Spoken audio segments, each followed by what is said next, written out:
gonna be 25 in June. That's a quarter of a century. Makes a girl think. The quarter-life crisis is the first adult crossroads we come to in our lives. But are we really even adults when we get to it? Other life crises may be socially motivated, but the quarter-life crisis is chemical. Around the age of 25 is the moment where your brain finishes its development. The frontal lobes, the areas of the brain responsible for planning, working memory, and impulse control, are some of the last to reach maturity. You literally feel a sense of things coming to an end because something, adolescence, is ending, prompting you to take stock of your life and yourself and wonder if you're becoming the person you want to be. I have work, and then I have a dinner thing, and then I am busy trying to become who I am. In recent years, we've seen a lot of attention given to quarter-life crisis stories, as financial precariousness and bleak world news have made hitting adulthood for millennials and Gen Z uniquely challenging. Something characters reckon with in shows like Girls, Mood, We Are Lady Parts, Crazy Ex-Girlfriend, High Fidelity, Chewing Gum, and movies like Frances Ha, Shiva Baby, and Tiny Furniture. Traditional narratives have conditioned us to see the teenage years as where our identity forms, and by the time our teens end, we're entrusted with the privileges of adulthood. So this creates a sense that we should have figured out who we are by then. But that clashes with the fact that we continue developing emotionally until our mid-20s, when adolescence actually comes to an end. What are your plans? I don't know. What's your future look like? I don't know. Quarter-life stories on screen make us see that recognizing this crisis can be an impetus to go out and get what you want from your life at exactly the right time. Here's our take on what we can learn from stories about the quarter-life crisis on screen, and how, with some reframing, it doesn't have to be a crisis at all. Honey, all you have to be by the age of 23 is yourself.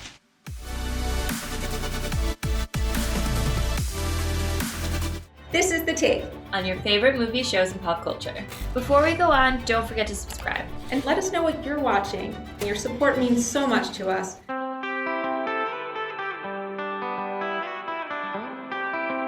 I would say that I'm just drifting here in the pool. Why? Well, it's very comfortable just to drift here.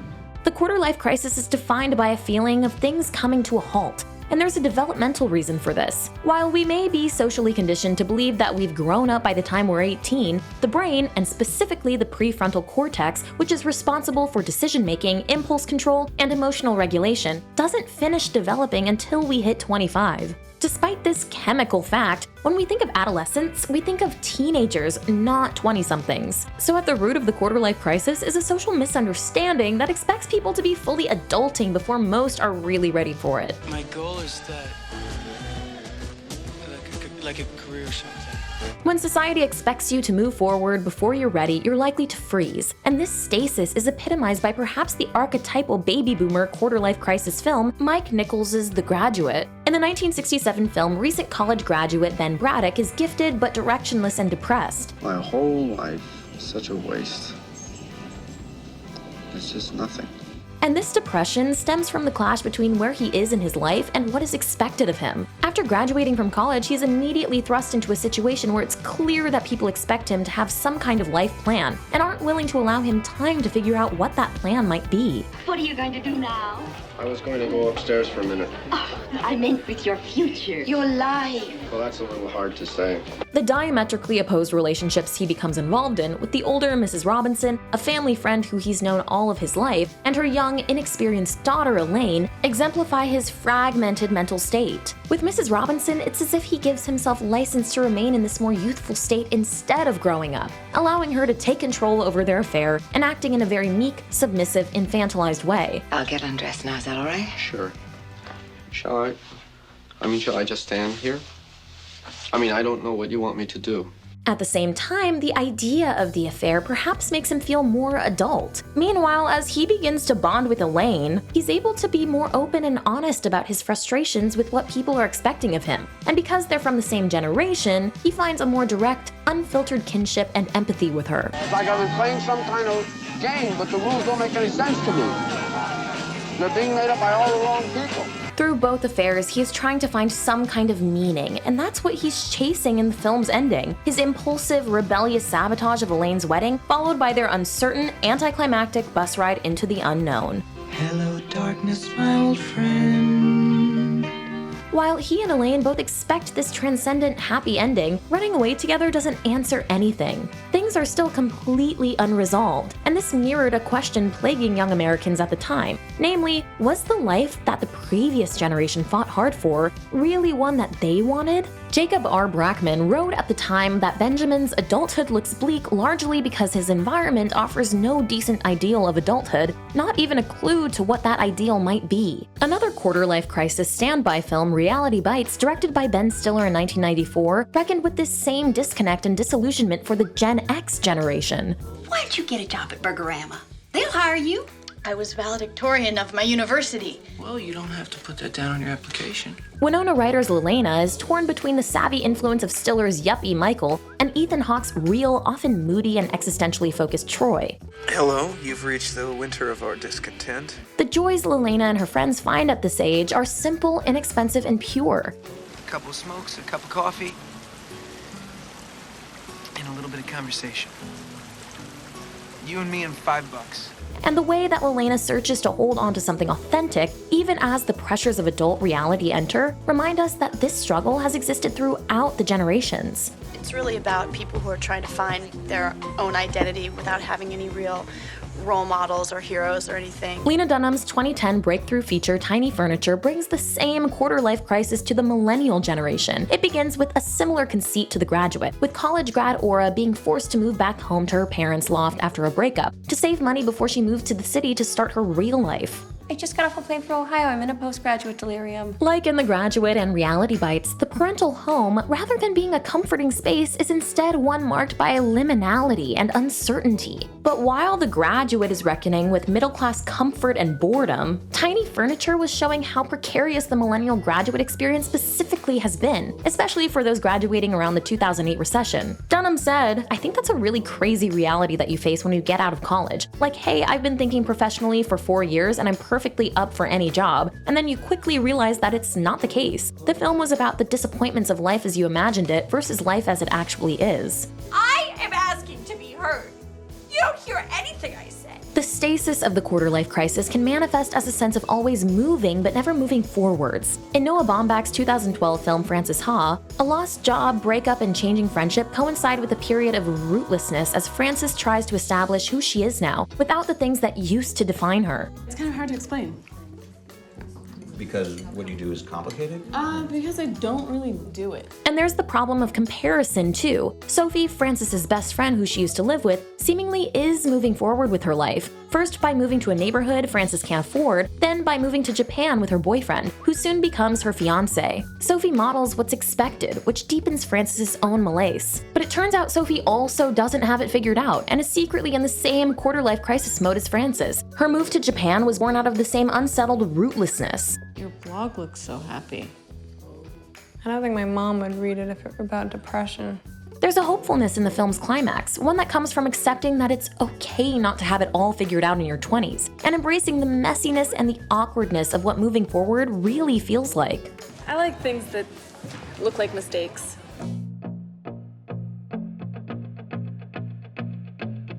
For some, the quarter-life crisis can spring them into action, but what if you don't want to grow up and decide to rebel against the adulting pressure? In both 2004's Eternal Sunshine of the Spotless Mind and 2013's About Time, two characters going through their quarter-life crises, Clementine and Tim, attempt to solve this issue by manipulating time, one through memory loss technology, and the other through time travel. It's gonna be a complicated year. It's gonna be a complicated life. While Clementine's love interest in Eternal Sunshine, Joel Barish, seems more on the midlife crisis end of the spectrum, Clementine feels a lot younger. Kate Winslet was only 27 when she made the movie, and the character is defined by a kind of youthful, nervous energy. I'm always anxious, thinking I'm not living my life to the fullest, you know? Taking advantage of every possibility, making sure I'm not wasting 1 second of the little time I have. At the same time, she's clearly terrified of the commitment that's associated with adulthood, despite falling very quickly for Joel. So the memory erasing technology becomes a way for her to indulge these reckless impulses without consequence. It's impulsive. She decided to erase you almost as a lark. For Tim, in About Time, his youth is idyllic and seemingly problem-free. He has a wonderful family, a beautiful house, and no cares in the world. But his 21st birthday signals the beginning of a new era and the need to leave behind this pleasant tranquility. It was a pretty good childhood, full of repeated rhythms and patterns. By the time I was 21, we were still having tea on the beach every single day. When he learns of his ability to travel through time, besides using it to try and improve his love life, he also tries to prevent or change the messy, more difficult parts of adulthood that come up. His family friends' failed play, and then his younger sister's car crash. Effectively, it becomes an avoidance technique. The real troubles in your life will always be things that never crossed your worried mind. For both Clementine and Tim, holding on to youth feels like the simpler option. But even when they have this special power to manipulate time, it keeps moving forward anyway. So they create more problems for themselves in the long run. What's key to moving past the quarter-life crisis is accepting the lack of control you have over your life and not avoiding the serious things. Because when you do that, you're effectively avoiding everything. And so it begins. Lots and lots of types of days. Fun. Sometimes quarter-life impulsiveness and denial can be reckless or damaging. In B Movie, which playfully imitates the structure of The Graduate with Barry B. Benson instead of Benjamin Braddock, Barry's mission to completely revolutionize B society, motivated by his fear of becoming a cog in a machine, quickly backfires both for the Bs and for the wider environment. This was my new desk. This was my new job. I wanted to do it really well, and now I can't. Chris McCandless in Into the Wild is also looking for a sense of purpose and direction after graduating from high school and realizing that his parents had lied to him for his whole life. But he seeks this purpose by turning to a more nomadic lifestyle, cutting up his credit cards, donating his possessions, isolating himself from his family, and journeying literally into the unknown. The tragedy is that by the time he realizes his mistake, it's too late, and his life is over. It's a sobering example of how the impulsiveness of a quarter-life crisis can be dangerous, and how reaching out to those we love is what's really needed to help us through it. At the same time, the instinct to not push growing up before you're ready can be a healthy reaction to unrealistic cultural expectations around age and development. In Shiva Baby, college senior Danielle is peppered from all sides with life questions from friends and relatives. Any boyfriends? No, not yet, or right now. She's so excited about graduating. And we can see how this expectation that she should be settled and knowing exactly what she's doing is unrealistic and terrifying for her, and probably for most college students. If we're truly not ready for adulting, maybe the best thing to do is to follow our own natural timing, rather than push forward into something that's not right for us. I'm an adult and I'm responsible. Let's go get some candy. This question is the central preoccupation of Licorice Pizza's Alana, who flinches whenever her age or life status is brought up in the movie, and whose flirtatious, playful relationship with 15-year-old Gary almost allows her to indulge in the fantasy of being a teenager again, even though she knows logically there's something a little funny about it. I think it's weird that I hang out with Gary and his 15-year-old friends all the time. But while Alana does reckon with this, the answer isn't as simple as just letting go and accepting that her age should dictate where she is in life. As Caitlin Quinlan writes, does she want to settle back into a youth she's left behind or find a mature way to move forward? In looking for the latter, she quickly realizes how many of the other adults around her are play acting at something too. I'm Essie. I work for mom and dad. I'm perfect. I'm a real estate agent. Alana doesn't have her life together. In Broad City, Abby and Alana are similarly floating through their 20s without a lot of external achievements, and the friends support each other as they navigate growing older while maintaining their authentic personalities. Before I know it, I'm gonna wake up and be 23. And my life's gonna be behind me. The lesson Abby and Alana's friendship teaches us is that it's important to grow at your own pace, rather than according to a socially predetermined timeline. When Abby does decide to leave New York and move on with her life, it's when she feels ready to. I feel really stuck in my life right now. This is just like you with grad school. I mean, you're settling into a track and figuring out your career. Often this feeling of holding on to youth is characterized from the outside as kind of arrested development, but really it's about knowing yourself and what works for you, and accepting there's no one-size-fits-all model to growing up.